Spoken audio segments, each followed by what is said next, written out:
The Commander's Day Air Show at Grissom Air Force Base, a two-day event that showcased the pride and professionalism of our fighting forces.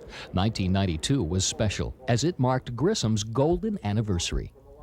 I'm Colonel Mark Trincon, Commander of the 305th Air Refueling Wing, Grissom Air Force Base, Indiana. And I'm here to welcome you to Grissom's commemorative Commander's Day Air Show 1992.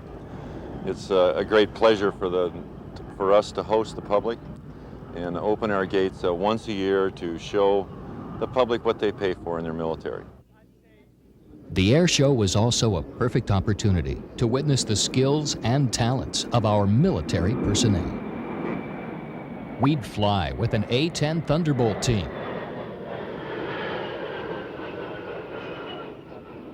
tour one of Grissom's own KC-135 air refueling tankers,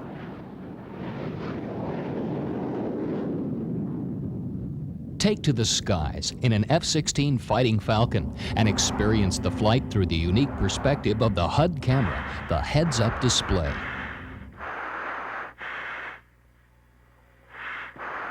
We'd get a rare, up-close look at the F-117A and learn some of the secrets of the mysterious stealth fighter. Behind the scenes, we'd watch the crew of the Blue Angels prepare their C-130 for a dramatic jet-assisted takeoff.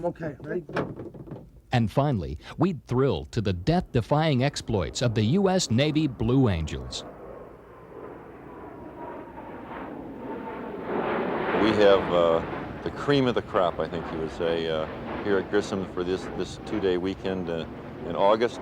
It's a great pleasure to have the public here. We have, I think, around 150,000 people total for the 2 days.